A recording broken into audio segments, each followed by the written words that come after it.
Well, hello everybody. Happy Sunday night. Happy House of the Dragon Day. I feel like my camera is off a little bit. I was filming a couple things this weekend and I feel like okay, that looks a little bit better. I don't know. I need to get it better configured. But hi guys, welcome to the stream. I'm so sorry I'm starting a little bit early. Very unlike me. I know. But I really want to get my thoughts out about this episode. I'm pretty tired, and I already see Nick has lit up the chat. Thank you so much, Nick, for that. And so I just wanted to get started talking to you guys about the episode, especially because if some of the regulars are here, I feel like there's some other news that's been going on this weekend. It's been a crazy weekend, guys, and I'm not just talking about the crazy cleaning of my house that I've been trying to do. I mean, just in terms of entertainment news with San Diego Comic-Con going on. But we're not here to talk about San Diego Comic-Con. We're here to talk about House of the Dragon, episode 7. This is the penultimate episode of season 2. I can't believe it's already here, and I don't know. I've got mixed thoughts on this season thus far. Obviously, we don't have a finale yet. We don't have finality to the season quite yet. And we don't know exactly how all of the storylines are going to play out. But I'm starting to get the vibe that, like, maybe not all of them are going to be really tied up. Not that, obviously, they need to be for this season. But I don't know that I'm going to feel as much closure on this season as there was kind of a natural point last season. Again, I don't know. There's one way I've sort of predicted for a while how it's going to go. And we'll talk about that. So also reminder, the streams are always spoiler friendly. No, that makes it seem like there's not a lot of spoilers. They always contain spoilers. The chat is full of spoilers. I'm going to be talking spoilers. So if you have not yet watched the episode, I get that it literally just ended like maybe 20 minutes ago. So I apologize if that is the case, that you have not yet watched it. But if you have, please come and feel free to share literally all your thoughts. Spare none of them. Okay, let's hop into the chat because Nick has lit it up, and I think Nick is going to address a lot of things that that really are what I want to touch on.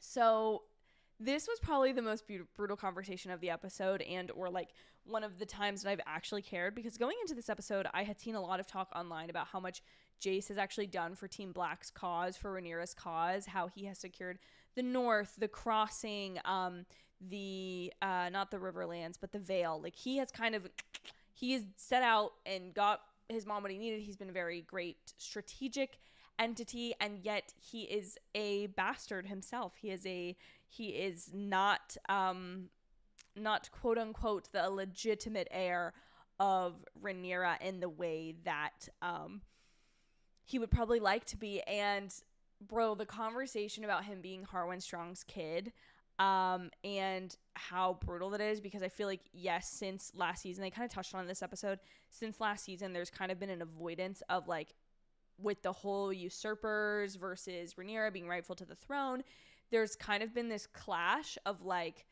that has taken the precedence. So everything else, like, oh, you did this to me and this happened to me and your kid is not legitimate, all of that has kind of been pushed to the side.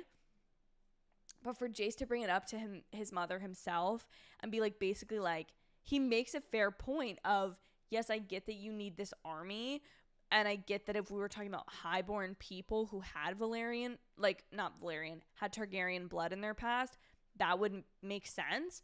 But if you're just going to take literally anybody who had one parent of a Targaryen lineage and give them dragons, like, there's literally nothing special about me. Like, there's nothing for me to defend my claim. Like, you can defend your claim, but, like, there's already half people that don't respect your claim.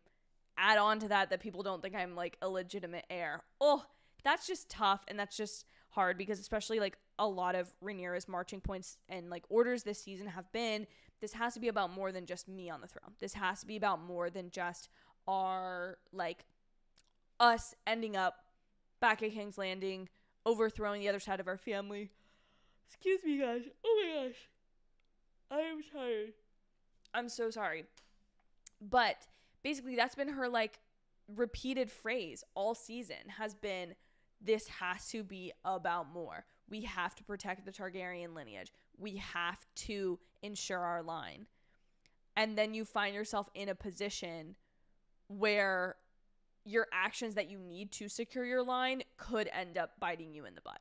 Because who's to say that one of these lowborn people now who have claimed a dragon don't have the right to just step in and be like, actually, I'm going to challenge the throne. Like, it's almost like in defending her case, she's created multiple ways for the throne and the crown to be taken from her and her direct line. So that was crazy. And then I definitely didn't put together the fact that Alan is the bald one. Adam is the one who claims sea smoke. Yes, I need to double check this. Alan, House of the Dragon. That Alan and Adam's mother was a Targaryen woman. And I think it's crazy because I just kind of figured like the Velaryons and the Targaryens share some blood, I think is kind of how the story goes. And so like I was like, oh, it's just that connection. But the fact that like, oh no, like this guy was like basically as legitimate of a Targaryen Velaryon mix as Laenor and Laena. Sorry guys, I'm yawning like crazy. I'm so sorry. But yeah, like no, and then Hugh and finding out that his daughter passed and his wife is like, please, I don't want to be a widow. Like, I don't want any of this. It's hard because like Rhaenyra, as much as she kind of is throwing these people into the fire, quite literally, it's like she has a point to say like, you could die a million other ways. You could die of starvation. You could die of all these other passive things that are just going to happen to you from being lowborn and being a part of this war. And instead you have this option to try to claim something better for yourself and your family and have honor in that. And that's like a really tempting promise to these people who have literally been starved for months, who have been at the whims of kings and queens and dragons from their just like nothing about their life has improved or changed no matter who is on the throne. And so to be able to take that matter into their own hands is a really powerful thing that Rhaenyra does offer them. But I wonder what the fallout will be of Hugh and Ulf being these new dragon riders, being firmly on side Team Black. How are they fully on Team Black, or like they have a dragon now? Like, can they just like kind of go off and do their own thing? Can they remove themselves from the conflict? Like, there's so many different options story wise, and yet I feel like all of the elements of this episode didn't necessarily call for like the most interesting of episodes, and let me explain why. I don't feel like this episode was a repeat the way that I felt episode 6 was a repeat of episode 5. I don't feel that at all. The thing I do feel though is that this story has moved at a pretty slow pace this season, and I feel like there's still too much to be talked about. Like in the finale, again, not all of the lines are going to be tied up. Not everything's going to be put into a pretty little bow. It doesn't necessarily make sense for everything to be wrapped up because there's still another season that has been greenlit at this point that we know of. But I feel like okay, let's go through the plot lines the way we did last week's episode. Kristen Cole was in the preview for next episode. I don't know what he's up to. Allison is off in the woods having a little spa day because she's depressed about not ending this war and her kids going crazy and her son almost dying. And like, I get it, Allison, but like, girl, like, I don't feel bad for you. You had the option to try to get out of this, and you knew that you should have taken that opportunity to get out of it, and you didn't take it. So, that's 0 points for you from me. 0. Absolutely 0. We have Aegon, who is literally being forced to recover quicker. I do actually enjoy the Aegon and Larys storyline. I think that similarity of these two men who are trying to find power in a world where they are like quite literally crippled and at a lower disadvantage than other people amongst them, other people who would be taking power from them. But like, obviously they're not just going to show us like an hour worth of Aegon, like physical therapy, like medieval physical therapy check. Like, no, that's not going to happen. So I like that storyline, but and I get that it's this, Larys is kind of playing both sides. Like, oops, so sorry, guys. I hit my mic. I'm so sorry. He's playing both sides to where he's analyzing whether or not, like, if Aegon's going to die, he wants to side with Aemond, but Aemond has kind of already thrown him out. So he kind of wants to, like, be on the side of Aegon. And he's realizing that Aemond doesn't necessarily have the... Like, he's not in this war to end it quick. He's in it for glory, if you know what I'm saying. And so Larys is sort of trying to help Aegon survive through that. So I really like that story. Aemond, basically all he does this episode is rashly, like, head into a fight and then realize that, like, ooh, wait a minute. This isn't going to go great. And I don't know. I'm a talker through TV show episodes like this. Like, I'm making jokes about, like, oh, you can't enter the no-fly zone of the Dragonstone airspace because, like, then they'll take you down. Like, they will not hesitate. I still question, like, I need to see these dragons, like, side by side because I get that, like, none of them are as big as Vhagar, but I'm also like, but how small are they? Because Sunfire and Meleys next to Vhagar looked pathetic, and I feel like I want to know now the comparison of these other dragons. That's just a side note. That's a personal note. Anybody else on Team Green? Helena is missing in action. The rats are back in the castle because freaking Aegon killed all the rat catchers like a silly little idiot. Otto's still nowhere to be seen. I guess that's kind of everyone on Team Green. Let's switch over to Team Black. Daemon. This was my favorite scene of the episode. Was his name Oliver? The Lord of the Riverlands, like the guy that's kind of in charge of all of them, the little kid. He was so good. He was holding his own. He was giving Daemon what for, and I really liked the way that he kind of played Daemon because Daemon so clearly wants to be the smartest, the best fighter. And what's so funny is on like every turn at Harrenhal, no one has wanted to fight him. People will swear fealty to him easily. And it's so funny, again, the parallels between him and Rhaenyra. Like this episode, Rhaenyra is like also ready for a fight, but she doesn't want to have to fight Adam. She doesn't want to have to fight Adam. And she's shocked by his like ease to swear fealty and like the fact that, oh, wait a minute, like there are people that actually just don't care about their own power. Like they may actually care about the greater good and or just like having a better life for themselves and not like the need to like get power.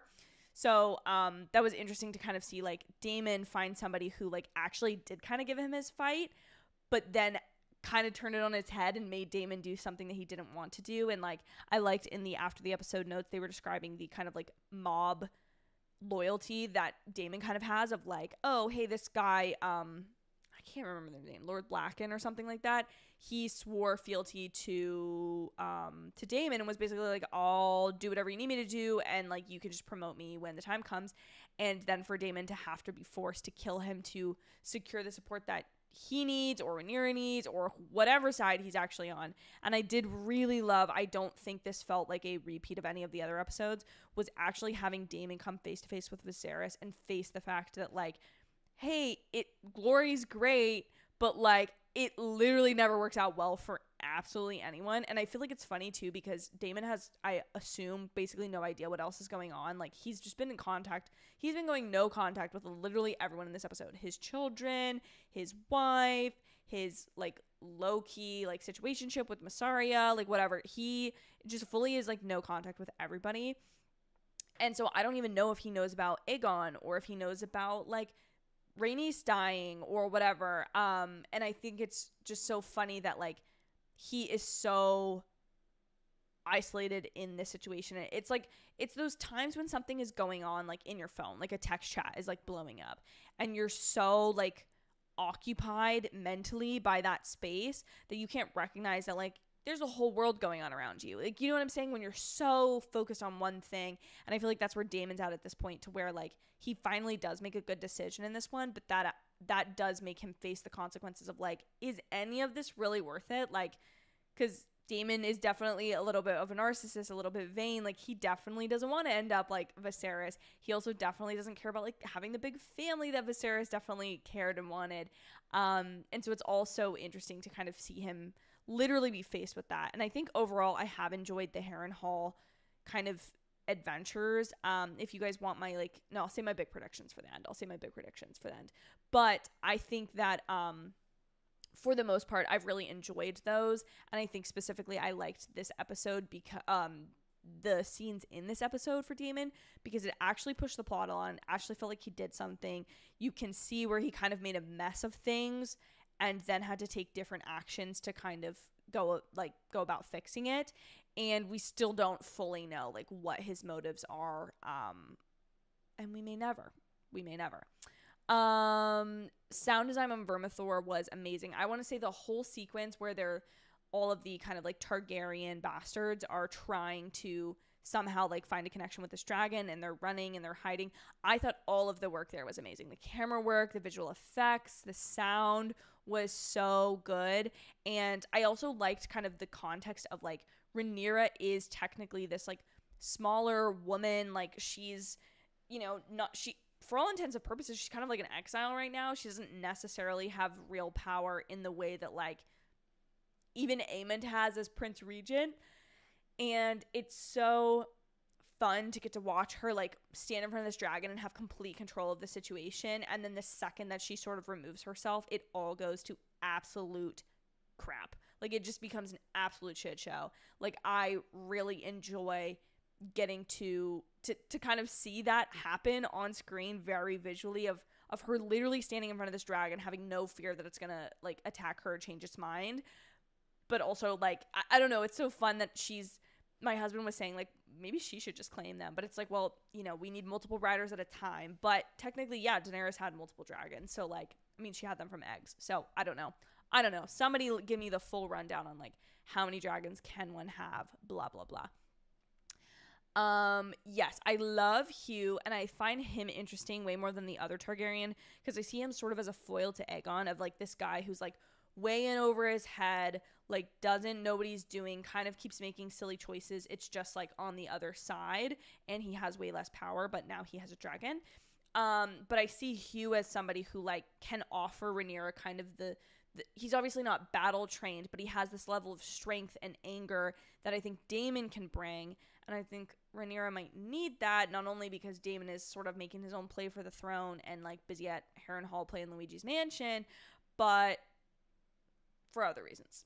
And it looks like the chat is a little dead, guys, so that's okay.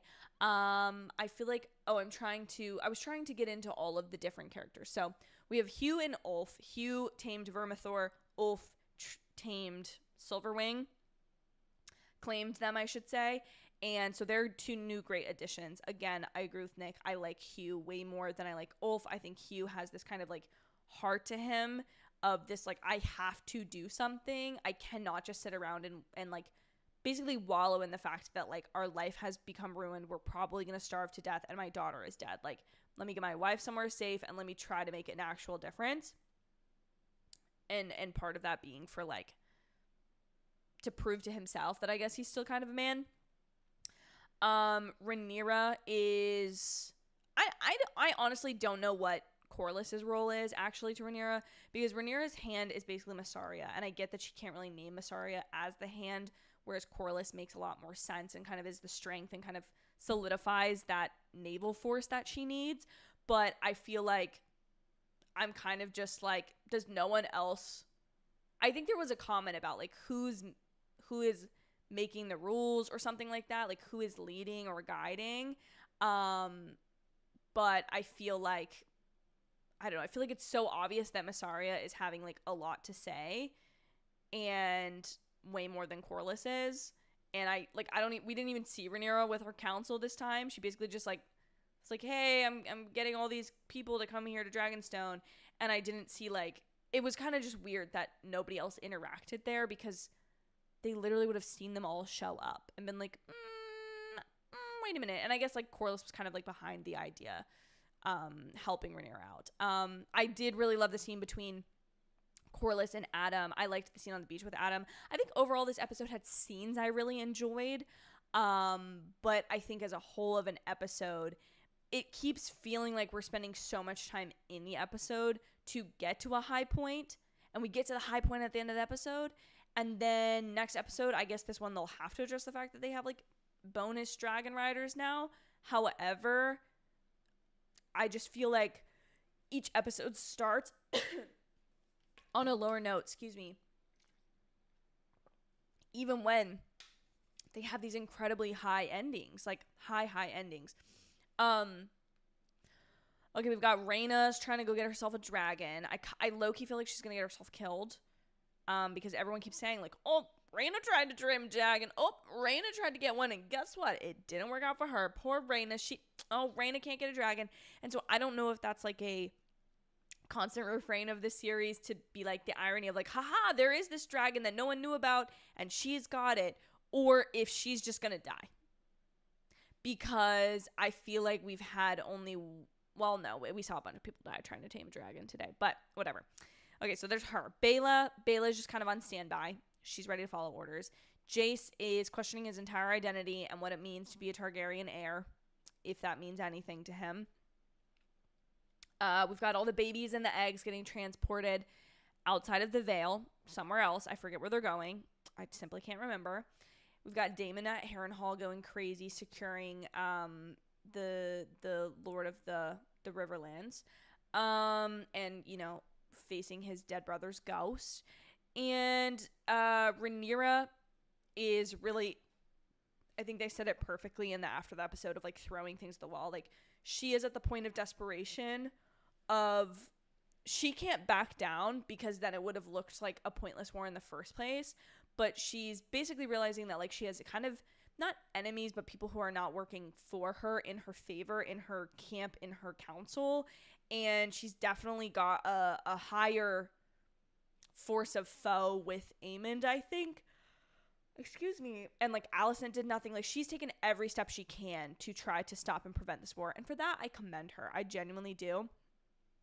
But I do think she's at a point where, like, is this really even her story anymore? Not that it matters. Like, you can have, like, whatever. But is it, like, whose fight is this for? And at what point do people start to deviate alliances, kind of the way Daemon has, and be like, I have my own dragon now. Like, I don't have to listen to you.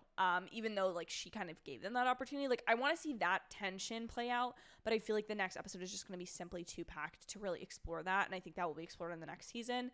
But it's just sort of annoying to, like, have this high moment of, like, new dragon riders and then kind of ignore it.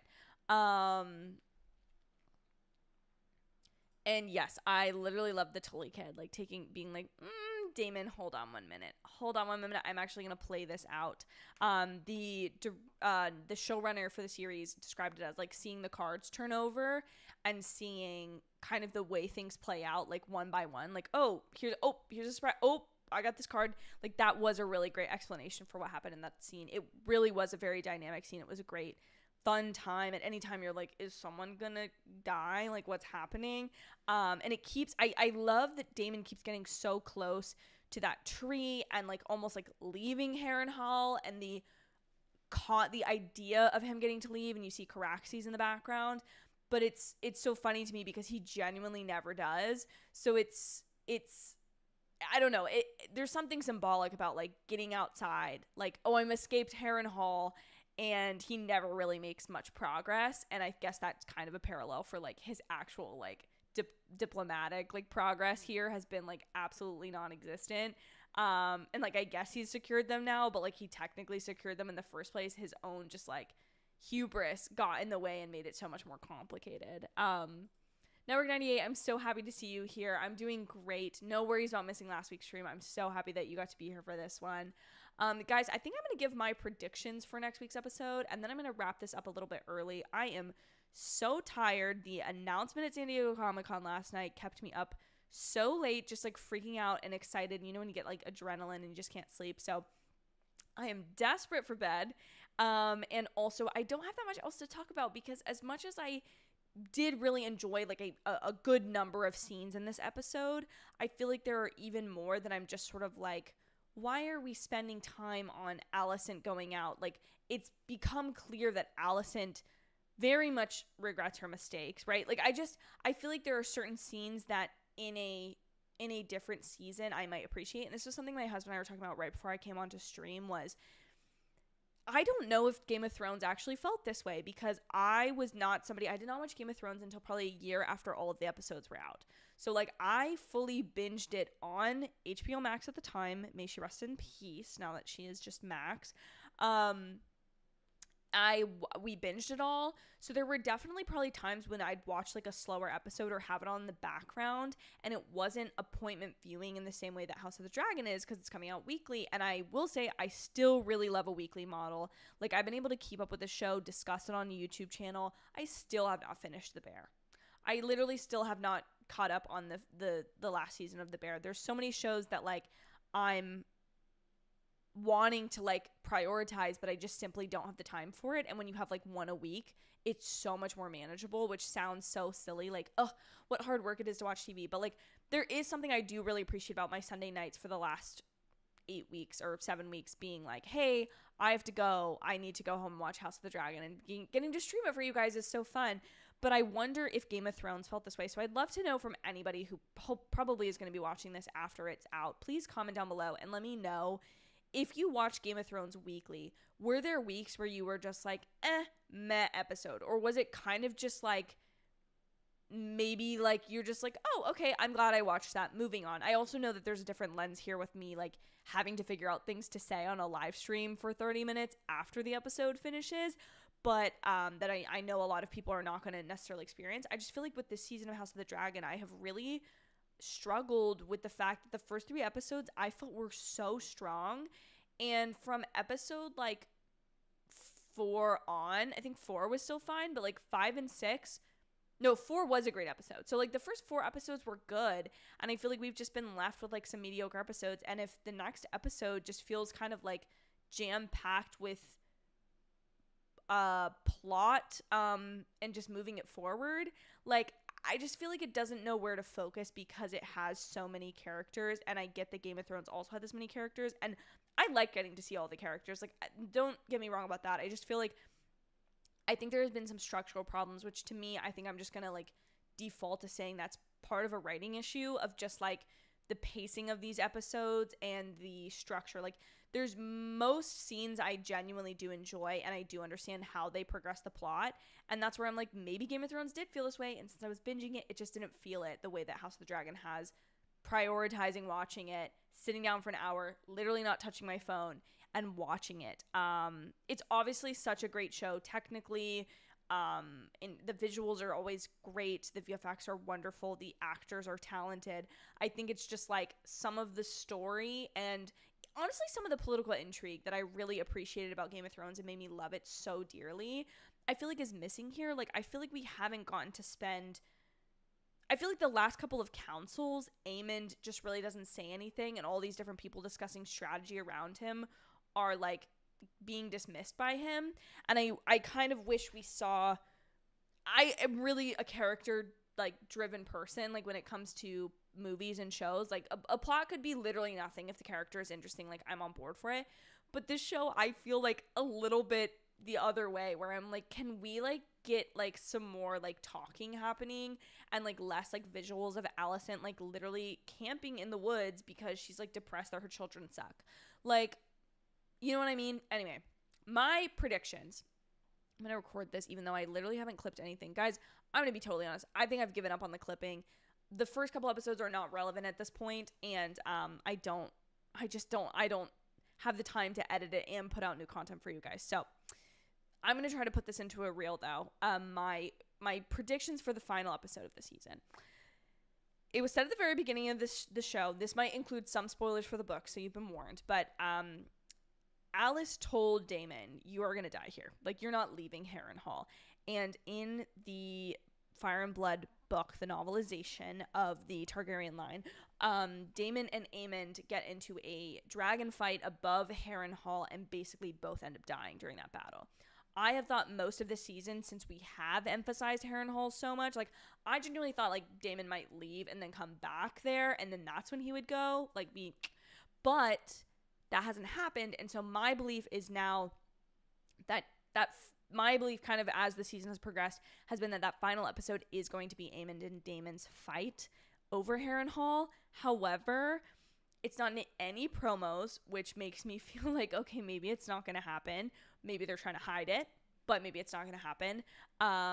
I think that's going to happen. I think we're going to see Rhaena's dragon. I don't think we're going to see what happens with it. I think she's going to be able to find it, and we'll get like a glimpse of like a like a dragon crawling out of a cave or something, like very backlit, and like that will be it. I think that we definitely saw some battle scenes taking place, which I couldn't tell you like what they're supposed to be. I don't think the North is going to show up until the next season. And yeah, I don't know that I have any other big feelings. If Daemon and Aemond don't die, I think that then Rhaena will, and I think that maybe the guy on Silverwing will. Ulf, I don't know. I feel like there's got to be some balancing of the scales, because right now going into the finale, Rhaenyra feels like unbeatable unless Daemon, like, even if Daemon honestly went out, like, it doesn't feel like it'd make that much of a difference to Rhaenyra. And then if Aemon and Daemon do fight and both of those dragons are neutralized the way they are in the book, then like Rhaenyra still feels kind of unstoppable. So I kind of am wondering if somebody that really shakes up like the difference of the like impact, like does Jace die, does Alicent, like somebody who is adjacent to each ruler, each claimer of the throne, but is not like, would maybe embolden in like a anger and emotional way rather than like a actual, like, I don't know. I feel like if Jace were to go, that does level the stage a little bit more. You lose a dragon rider, you lose her son, her heir, that changes things. But I also feel like Jace has been such an asset in this show that like it would kind of suck. Like a lot of the plot wouldn't be happening if Jace wasn't there. I'm very interested to see what happens nonetheless. But that's my big prediction, is that the Aemond and Daemon fight is going to be the end of tomorrow's episode, or not tomorrow, next week's episode. And I will be back next week, guys. I will be back to talk more House of the Dragon, the finale. I will try to drink extra coffee that day so that I am fully awake and alert and prepped and ready to talk to you guys and kind of do a full season deep dive and explore our thoughts on like how did the season stack up to the first one. Right now, I'm not feeling too great about it, honestly, which I hate saying. But the season, in my opinion, has just declined as it has gone on. And I do think this episode was slightly better than the last 2 weeks' episodes, but it didn't give me kind of the, like, oof that I really wanted going into the finale of this season. But thank you guys so much for watching. If you are not yet subscribed, which I know a lot of you probably aren't, I would really appreciate if you did. I do these House of the Dragon streams, I do fun video game streams, as well as news streams, and plenty of other videos about all of the newest film and television entertainment in the world, and you're not going to want to miss that.